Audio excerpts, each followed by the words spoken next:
I'm pretty much ready to start when you are. Give you a second or two to fill in the survey. I can't tell who's saying what. Nobody's saying impossible yet. Nobody's done the discussion thing yet. That's fine. By the way, I do know you have an assignment and you've probably worked out that I just turn them off the day I start marking. And for those of you who are face-to-face, and everybody I can see at the moment is a face-to-face student, not an online student, then you've kind of worked out it's no mark, so it doesn't matter. And I give you feedback if you submit it before I mark. I don't give you feedback if you don't submit it before I mark. 25% of you haven't learned anything new.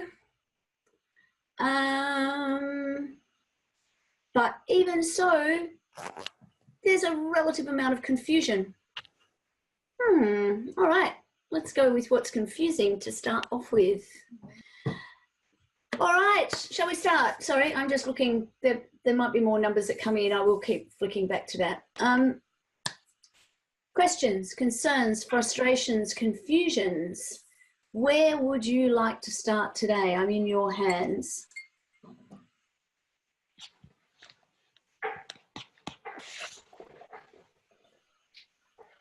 I have to cover my cup. It's got a rude word on it.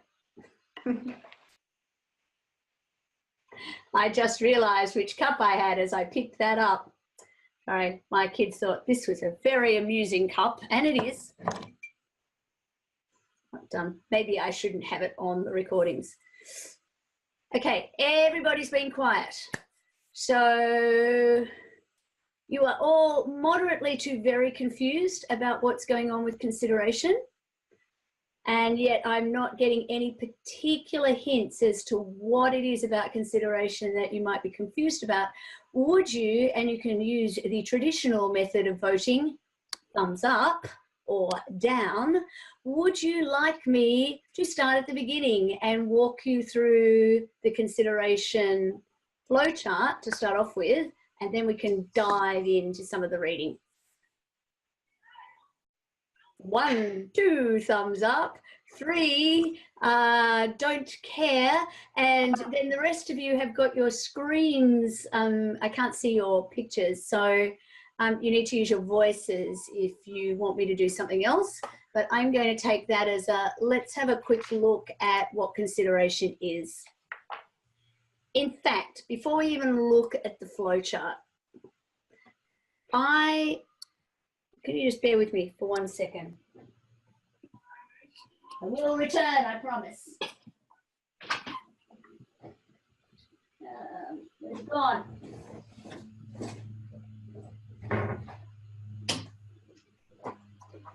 I have returned, sorry. Just in case you were wondering, it turns out they do pay me in the big bucks. There are visual aids for this part of the class.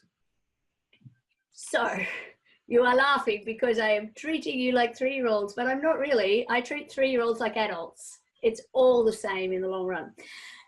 So when we think about what a contract is from the very beginning, before you even knew that contract had the following elements: agreement, which usually looks like offer that is then accepted and that acceptance is communicated, but otherwise might look like consensus.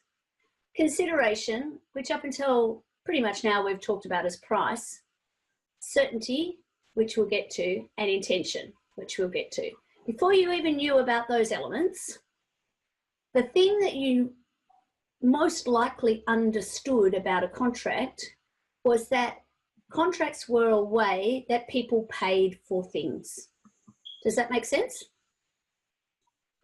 So from the very beginning, the idea of a contract is closely linked to this idea of an exchange of goods or services, usually for money. Not always, but usually for money.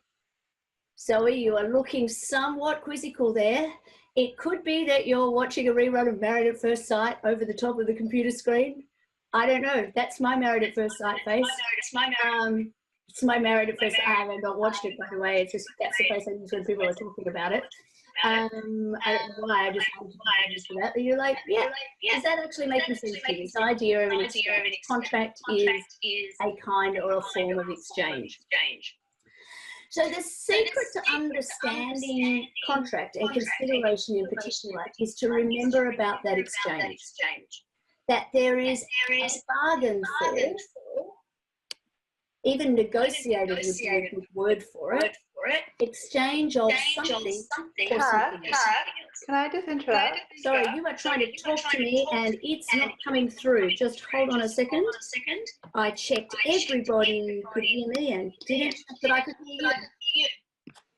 We're having some, if you check the chat, we're having some echo problems. Oh, echo problems. Okay. Oh, no, it's gone. Is it better? Okay, it could have been because... Really got a theory. All right, let me just have a look at what microphone is being used. I think it's sorted. Billy has said in the chat that it could have been someone else's mic that was on. Yeah, and we can hear you fine now. Okay, my audio. Yeah, I couldn't hear you, so my speaker's turned off. Anyway, okay. So your quizzical face was actually pain from the echo. I take everything back. Sorry about that. I was trying to get somebody to turn their microphone off and talk to me, but there you go. Okay, where did I get to? I think what's really important to remember about consideration is that idea of exchange, that bargain for idea, that for a contract. And here we're talking about legally binding agreements. So something that a court will enforce. So which is, and we use agreement in common parlance, don't we? We agree, I've agreed with my mother I'll meet her for lunch tomorrow. I agreed with my friend that I will pick up potatoes from them on the way home. I agreed with my running coach that I was going to try to do all of Run for the Kids today without walking. But he can't sue me, right? Because it was an agreement. It wasn't a legally enforceable binding contract. So, Aisha, I'm going to mute you, my friend. Unmute if you've got a question because it's echoing. So we have this idea in a legally enforceable agreement, so a contract, that there is an exchange, and the exchange is what we call consideration. So consideration is the price that you pay for the promise. So, or the price that the promisee pays for a promise. So if we think about any contract, can we go back to Carl Hill and Carbolic Smoke Ball? In Carl Hill and Carbolic Smoke Ball, the promise in dispute anyway, was we will pay £100 to any person who uses our goods in accordance with the instructions and gets the flu. So one of the arguments in Carl Hill was there was no consideration for that promise. The consideration would be the exchange, the thing that had been done for the promise. Now, the price that was, how the court looked at this is the price that was paid, so the money that was handed over for the goods and services, or in this case, the goods, was the price for the goods. The price for the promise that we will pay you $100 if it doesn't work was following the instructions on the can and getting sick. Let's think of another one. Most of the cases that we look at fall over, don't they? What are some of the cases that are actually in consideration that don't fall over?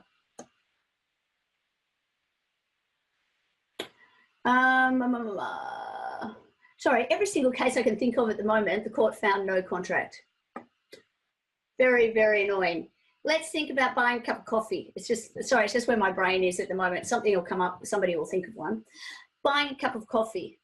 At the moment that you stand at the counter and you ask for your flat white, no sugar, or however it is that you have your coffee, Whether it's implied in your language or otherwise, effectively what has happened is, let's think about the journey map for it. Firstly, there's been an invitation to treat. The invitation to treat might take the form of a blackboard in a coffee shop, or a menu, or a price list, or a very gorgeous display of pastries, or a coffee machine with cups sitting on the top of with prices on them. All of those things are an invitation to treat. At the point that you make an offer to buy coffee, you probably don't fill out all of the DNA. You don't say, well, you might because you're law students now, but up until now, you probably didn't say, I will contract with you for the purchase of one skinny flat white in a medium cup, extra hot, for which I will pay $4.50 inclusive of GST. But you might, so say you did that. A lot of that's implied in the conversation. And at that point in time, when the barista writes down whatever they write, like 1SKFWXXH on the little post-it note and hands it over, they're effectively, by that conduct, shall we say, accepting your offer. And at that moment in time, our contract is born. May or may not be, you know, a long-lasting contract, but it's born. So at that time, there are two sets of promises. One, a promise to pay $4.50, inclusive of GST. The other, to make you a, what was it, medium-sized, flat white, no sugar, extra hot, skinny milk, whatever I put, I can't remember. I'm making this up as I go along. So there are two promises. The consideration for the promise to make the coffee is, anyone who want to hazard a guess?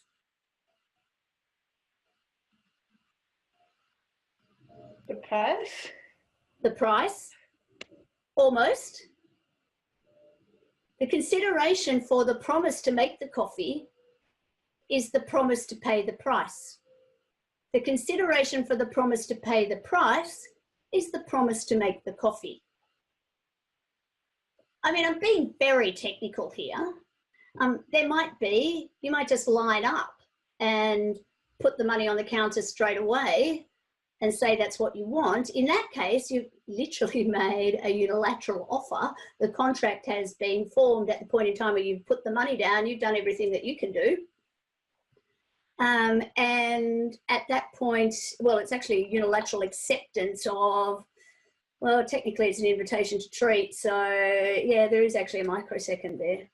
I'm being very technical about what the relationship is, but what's important to understand is even though there's money involved, it's usually the promise to pay the money that is the consideration. Could Thomas and Thomas be a case where you have a consideration that stood up? Because I think she had to pay £100. There was. Let me remember what the facts are on Thomas and Thomas. Sorry. It was something like there was a widow. I mean, more of a mess than usual. So remind me of the facts in Thomas and Thomas, will you? 19th century, I think, case of a widow who paid a small amount, I think it was £100, and then to live in the house after her husband died.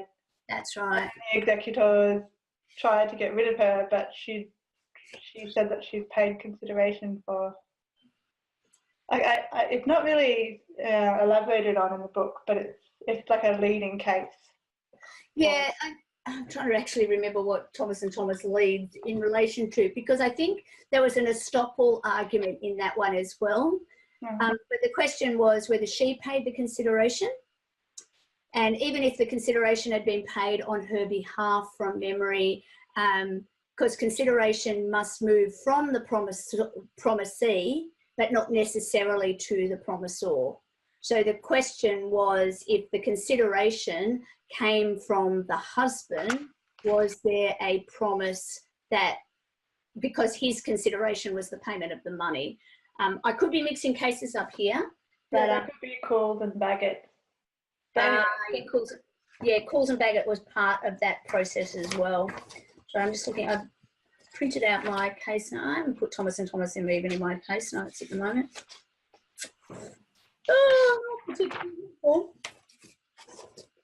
Sorry, yeah, it doesn't. I just was trying to think of one. no, it's just I will look at it again before we get there. It's just like it's one of the frustrating things about contract is in order to work out what contracts are, we look at all of these cases and almost all of them, particularly at the beginning, there's no contract. And part of the reason for that is, well, we need one element in dispute. And so it's actually, there's often more than one element in dispute when somebody's trying to get out of a contract anyway. But yeah, so many of these cases that we look at, there is no contract, or we get a contract that we wouldn't expect, like in Musamechi and Winnedell, which is towards the end of your reading, and what's the English case? The Williams and Roffey, I think it is, the building case. It's the same thing where we had two cases where we find a contract even though the consideration appears to be different. But that aside, what I really want to make is what I hope is ultimately quite a simple point, that consideration is about an exchange, and it's an exchange of a promise for a promise. The exchange is, or the consideration is the price for the promise, and it usually takes the form of a promise itself in a bilateral contract. So in a bilateral contract, parties exchange promises, a promise to do something and a promise to pay. So if you think about renting a house, the owner of the house makes a promise that the person who is renting it or is making the offer to rent can live in that house without interruption for a period of time in exchange for a promise to pay rent and a regular amount. If you don't pay the rent, that's breaking the promise. So in fact, contract hangs on this idea of these exchange of promises. Okay, have I confused you more, or have I demonstrated that it's ultimately quite a simple idea? Then, and I will start to share my screen.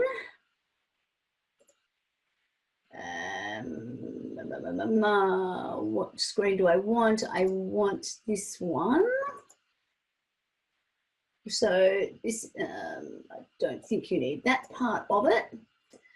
I'll just go through doing it this way. I probably should do it as a proper,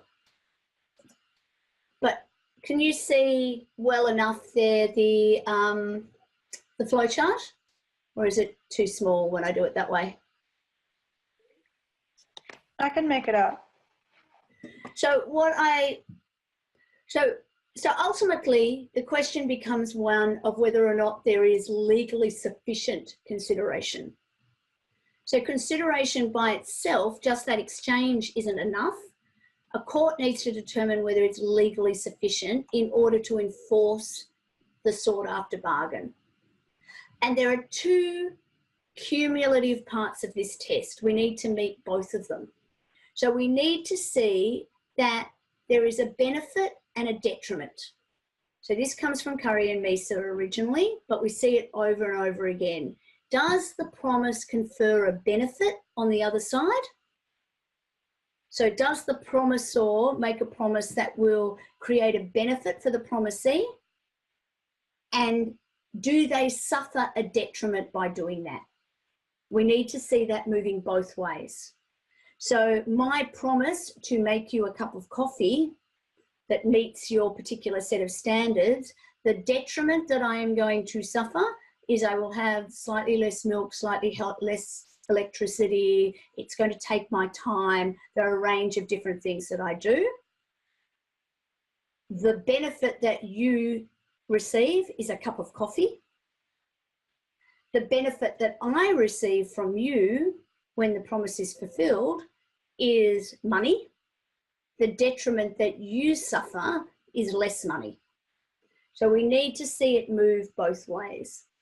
Then the second part of that, which is the trickier one to understand, is that the benefit detriment needs to come from the bargain.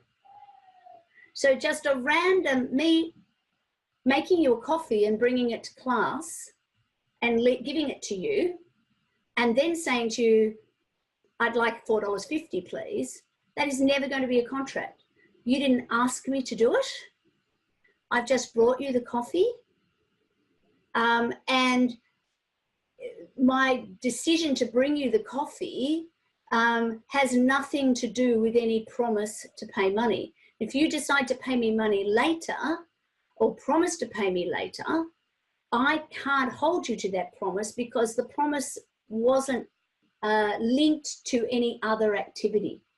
So in Australian woolen mills, part of the issue there was that the decision to buy the wool was not at the request of the government directly, nor was that benefit detriment test met in relation to any kind of bargain. The government had no control over it. It wasn't done at their request. There was no negotiation. And so it needs to be linked to the actual transaction, to the bargain itself. So once we have those two, then we end up with this next section in the middle, that there are a couple of rules that naturally fall from this. I'm going to start actually from where I'm looking on the right-hand side. So this idea that past consideration is not good consideration. So let's use the example again of me bringing you a cup of coffee to class and giving it to you and then asking you subsequently for the money. If I'm asking you for that money as consideration for me bringing the cup of coffee, that's already been done. I need to actually make some other promise in exchange for that money. So it's completely consistent with this idea that the consideration must fall out of the bargain. The one that I think is one of the most interesting areas to think about is that consideration doesn't need to be adequate, but it needs to be sufficient. So we keep coming back to this language, is it legally sufficient consideration? So what do we mean by that?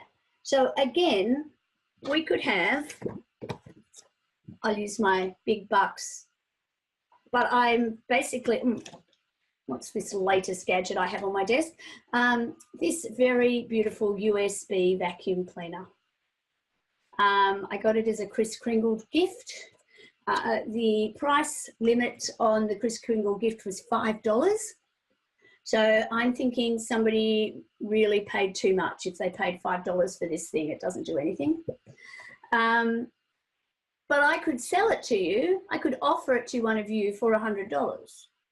And if any of you were silly enough to take me up on that offer, then the question could become, and has become in the courts, well, $100 is too much money for this silly pink vacuum cleaner.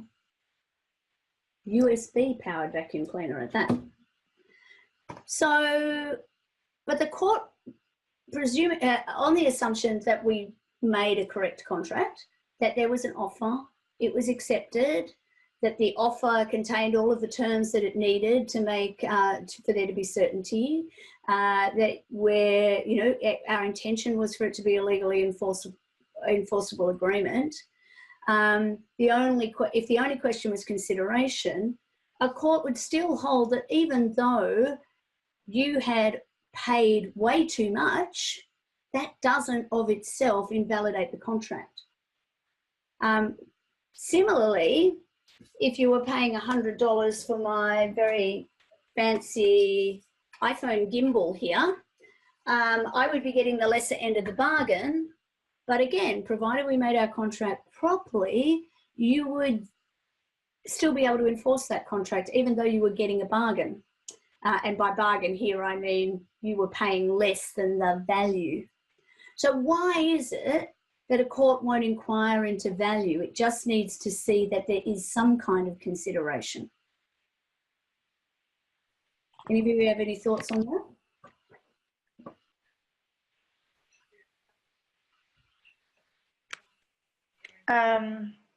I think there's, if the courts was going to take on that job of sort of evaluating considerations, it would just result in a big backlog of evaluations. And Yeah, it's not within their role, pretty much.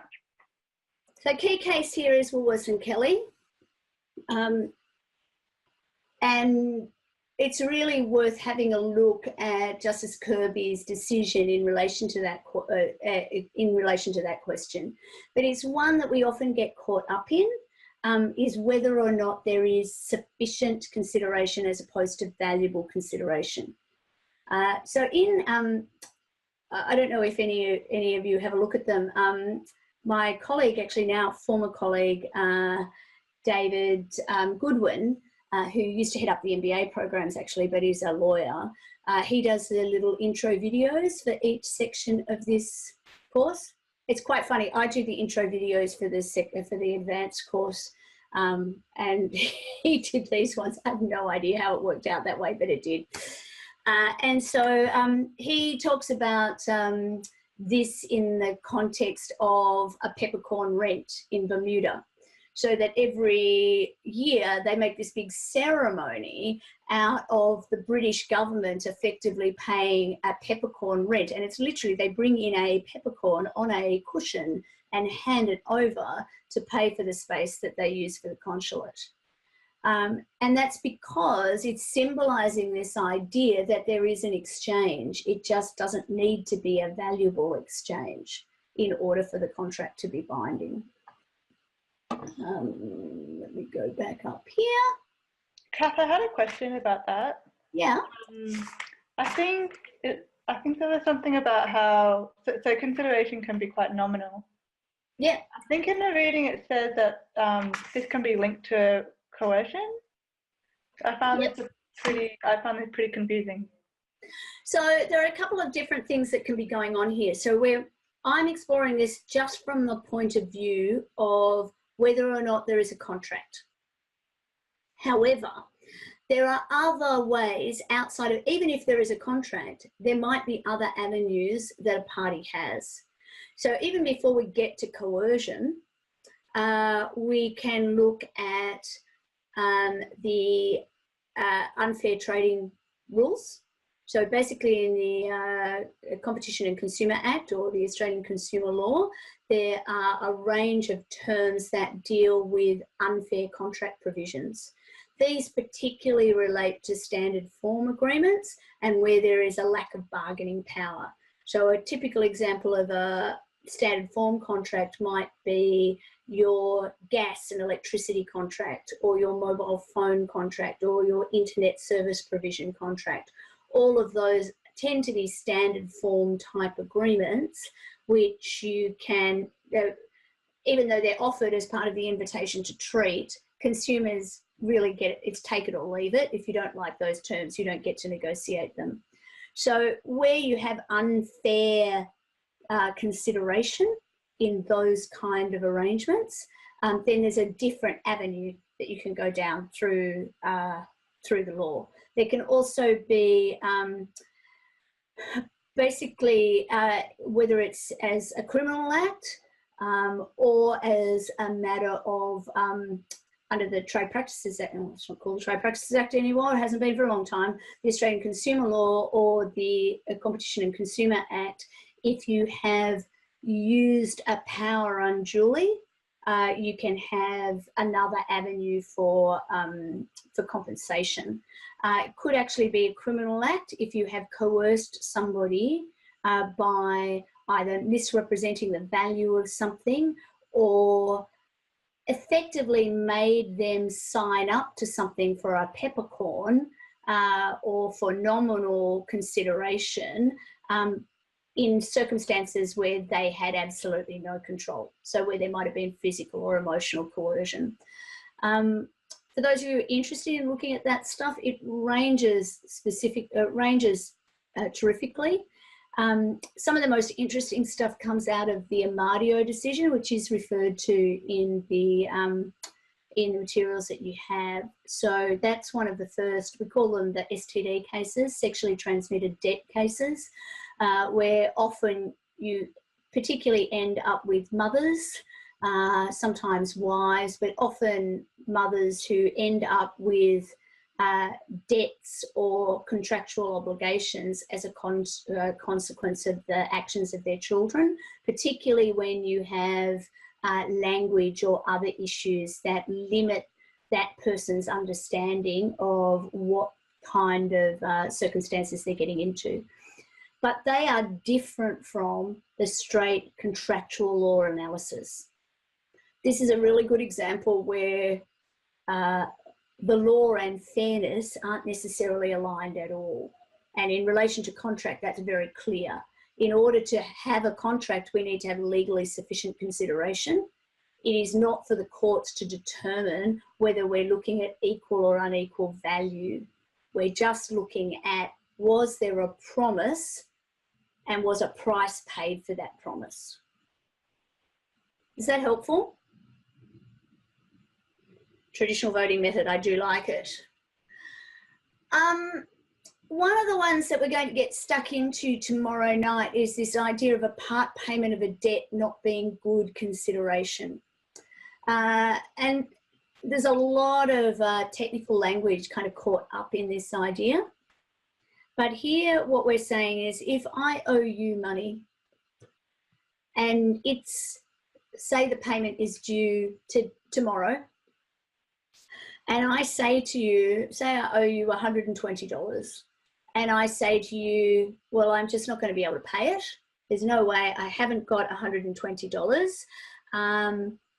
So I'm just going to, I'm just going to have to breach that contract. I'm going to have to pick somebody I'm going to let down. So I'm going to let you down, and I'll pay some other debts tomorrow with the 100 that I've got.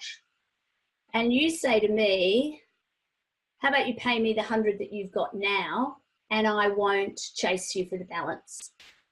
And I think that sounds like a pretty good deal. So I give you my $100. What that statement, part payment of debt, isn't good consideration. It's not good consideration for your promise to waive the balance of the debt. So tomorrow, when the rest of the money is due, you could very well be calling on me for that money, and I would have no contractual basis for arguing that you made a promise to me that you wouldn't chase the balance of the money. Having said that, the way I just described it, there's probably one basis on which I could do that. Anybody think of what that might be? If you gave something else, like if you gave a gift. I could have given a gift, or in fact, I paid it today and it's not due until tomorrow. So by paying $100, where technically today I don't owe you any money, the debt is payable tomorrow, and 100% of it is, so $120 I need to pay you tomorrow, but technically today I'm not in breach. By bringing the payment date forward, a lesser amount at an earlier time, even though it's only one day, that could be consideration. If I had $100 and chucked in my dinky little USB vacuum cleaner, that might have got us across the line. $100 and my dirty shoes from today's run, that could have got us across the line. Anything extra doesn't have to have value, but it needs to be, again, we need to have an exchange for the promise, and it needs to be bargained for. So me coming to you and saying, I'm not going to be able to pay the whole amount next week, but I can pay you 90% today if you agree to waive the balance. I'm coming to that's the bargain. I'm offering you that. I'm making an offer at this point. Your agreement to waive the balance will be in exchange for my promise to pay you upfront and early. And so we've met the consideration test. The other one, which is pretty straightforward to understand, is this idea that if we've got a pre-existing legal duty, then doing that thing isn't consideration. Now, when you think about just going back to the debt, I owe you $120, it's due today. My paying you 100 of that today, that's not good consideration because I already owe you that $100. Now, my option could be to just walk away and, you know, you've got to sue me for everything. It's not a crime to not keep your promises. but at the same time, I'm not giving you anything in exchange. So they're two sides of that one coin.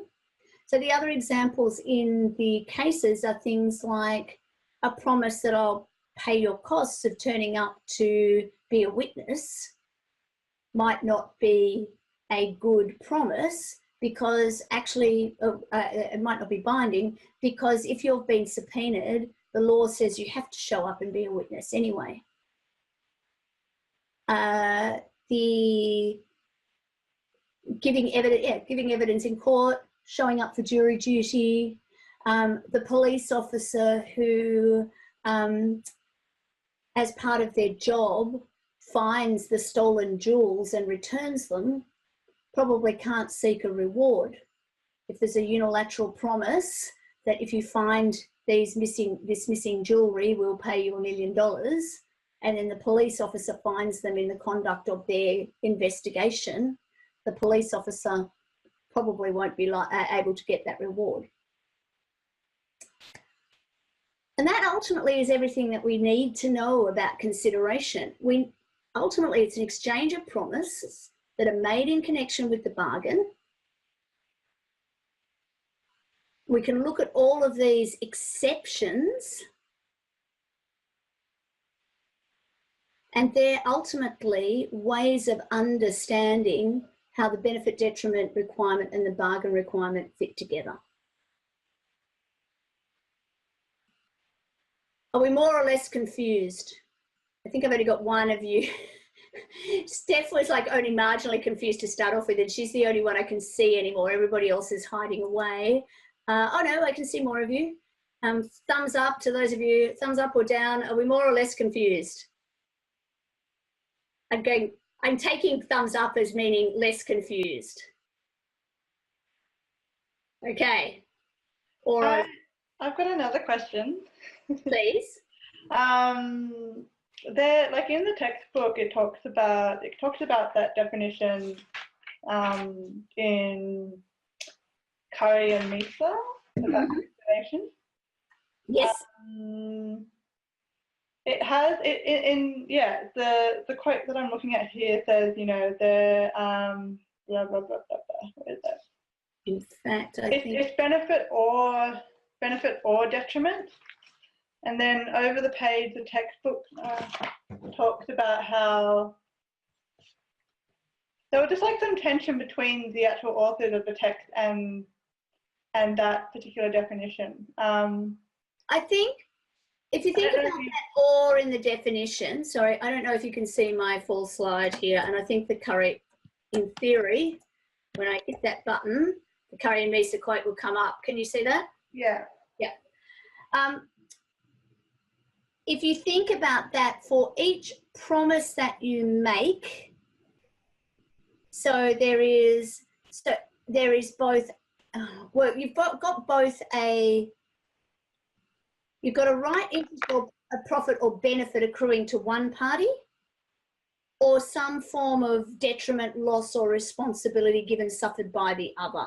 I tend to think of them as a swap, like it's one on each side, but for each promise, when you think about it, it's one and the other promise sends it back the other way. So we're exchanging promises. So promise to make you a coffee, that's my time, my effort, that's my forbearance, my loss, my responsibility.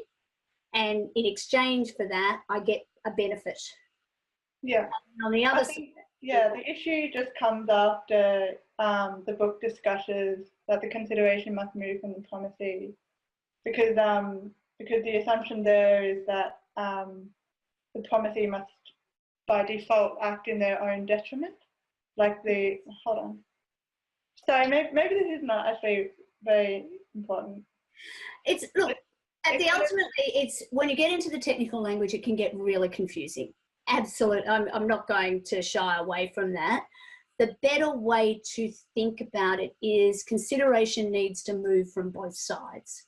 Each party needs to suffer a detriment in exchange for the benefit they're going to get, or that somebody else is going to get at their expense. Sure. I think the issue is just that the definition could assume that a benefit to the promisor is sufficient, whereas the authors are saying it can't be just that. Yeah. So, but the courts continue to use this definition. Yeah, which is why ultimately I think we end up, and that's why I talk about this second definition that the textbook uses, and why we end up with this. You will see in a number of the cases this idea of consideration moving, and rather than getting caught up in the detail of benefit, detriment, etc., we're just, is consideration moving in both directions? Mm-hmm. And in the case of unilateral... Is it connected with the bargain itself? Sorry, I interrupted you. No. Oh, and in the case of unilateral contract or offers, the consideration just needs to be fulfilled by the promisee doing what the offer stipulates. That's the consideration. And so the consideration is the doing of the thing. In that particular case, it was following the instructions and getting the flu.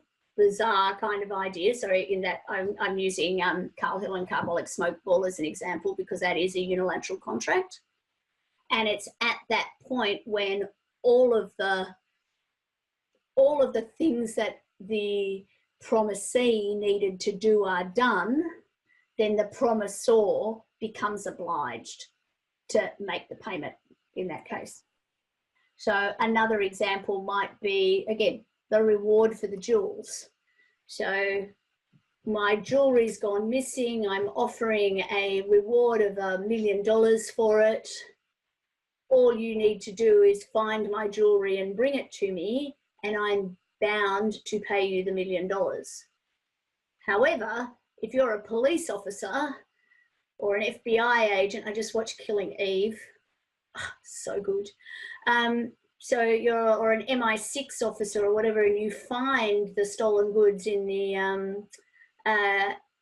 the performance of your contract to do your job, then in fact that might not be good consideration, even though it's a reward, because you weren't doing it in relation to the bargain. So you weren't doing it because you knew there was a reward. You were doing it in the performance of your job. Or as we saw in Crown and Clark, in that particular case, the gentleman who was assisting the police with their inquiries and gave them some information in exchange for a promise that he would get a lesser sentence, couldn't subsequently claim that he had paid good consideration in that unilateral contract for a reward for information leading to the arrest of the bad guy in that particular case. I think it was murder, can't remember. Because in fact, he was doing it in connection, the bargain was in connection with reducing his sentence in another situation. Okay. We have spent 3/4 of an hour talking about all of that.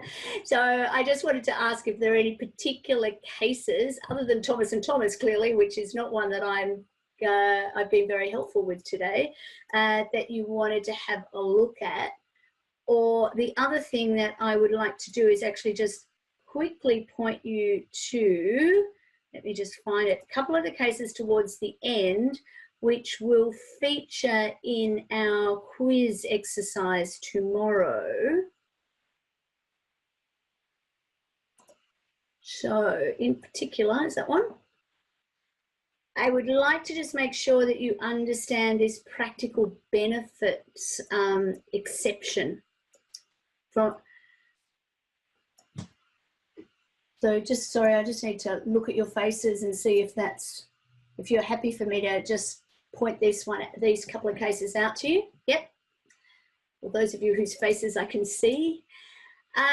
So the two cases that are particularly relevant here are two cases, Williams and Roffey, and then the Australian case is Musumeci and Winnerdell.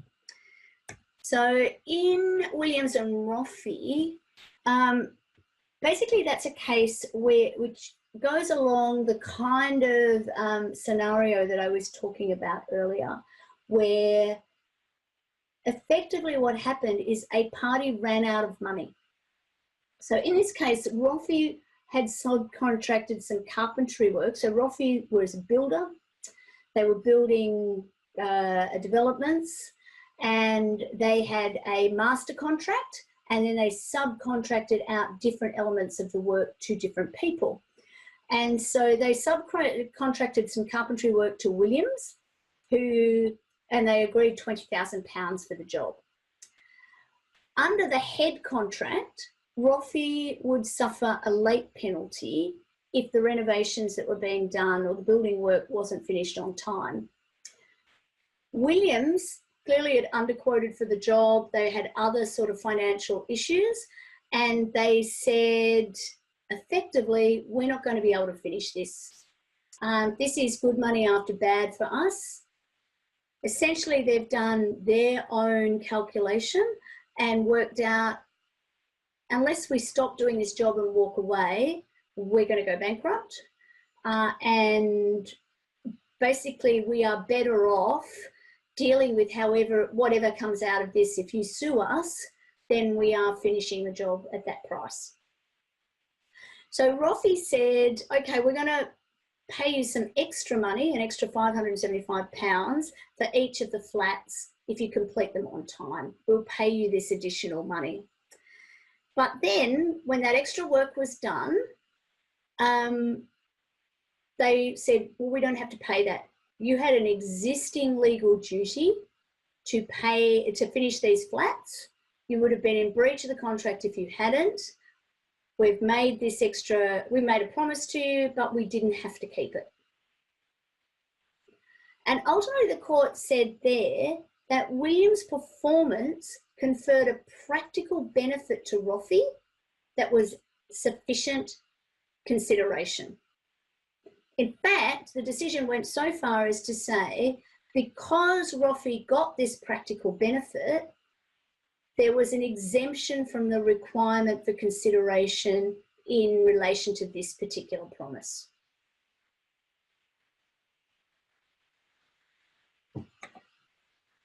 So what do you think of that? I think there was with the master contract, Roffey had a penalty if they didn't complete on time. That's right. Did that factor into the practical benefit? They were paying. Well, that was ultimately the benefit. Yeah. So they were not having to pay that extra money, or they were going to be paid more money if they were completed on time. It sort of depends on how you read it. But still, it does seem to be completely the opposite of this idea that if you've got an existing legal duty, that's not good consideration for this additional promise. Similarly, we've got a really similar case in Australia, which is the Musumeci and Winnedell case. Again, about similar sort of vintage. So New South Wales Supreme Court decision. So Musumeci ran a grocery store basically inside a shopping centre, and they were the only grocery stores. So fruit and vegetable store is what I mean. Winnedell then basically leased another shop in the centre to a different fruit and veg supplier, and partly as a consequence of that, Musumeci's business went down, and the amount of money they were making went down entirely. And so they were struggling to pay the rent, and they were threatening to leave the centre altogether. And Winnedell said, look, we don't want to have empty shops in our shopping centre. That makes it harder for everybody. It makes the place less attractive. Less people want to come to these shops. So we would like you to stay in the shop, and we will adjust the rent until things start to pick up. And so they adjusted the rent. And then when things started to pick up, they said, well, actually, we didn't have to do that. There was no consideration for our promise to change the lease. You owe us the balance of those payments. And Winnedell refused to make the payment. Oh, excuse me. Sorry, there'll be a tissue here somewhere. Musumeci, I should say, refused to make the payment and they were sued for it. And Justice Santow said that the promise that Winnedell made was made because they received a practical benefit by having a fully let shopping centre, and that Musumeci's performance needed to be worth more than any remedy against the beneficiary.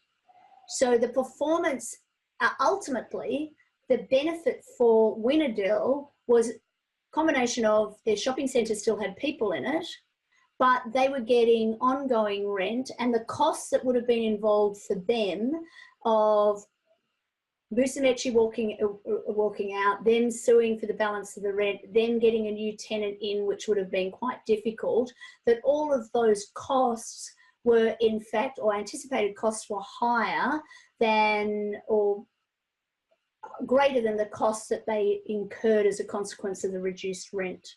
And so they found a practical benefit. And as a consequence of that, they saw that there was an exception from the requirement to provide consideration in relation to that promise. So it gets a little tricky to understand. It gets, as you just heard me stumbling over my words, gets a little bit tricky to articulate, but that idea is fundamental to the kind of exercise that we're going to run through tomorrow in class. And if there is anyone here from the OUA group that you will see me run through when we do it tomorrow night, and you get the recordings on Tuesday or Wednesday. So unless there are any more questions, concerns, frustrations or compliments, I'm thinking I might leave it there, because there are a few of you who probably want to do a final proofread before you submit a paper later tonight for me, which I hope you had a lovely time doing. Thought it was quite a fun question, and I don't want you to be too stressed about it, really. And if you've done that proofreading and all the rest of it, then you've probably had a very busy night or busy week, so you're probably time to settle in and find a good movie to watch. And if you haven't watched it, I'm a big fan of Killing Eve. That will be my recommendation for you today.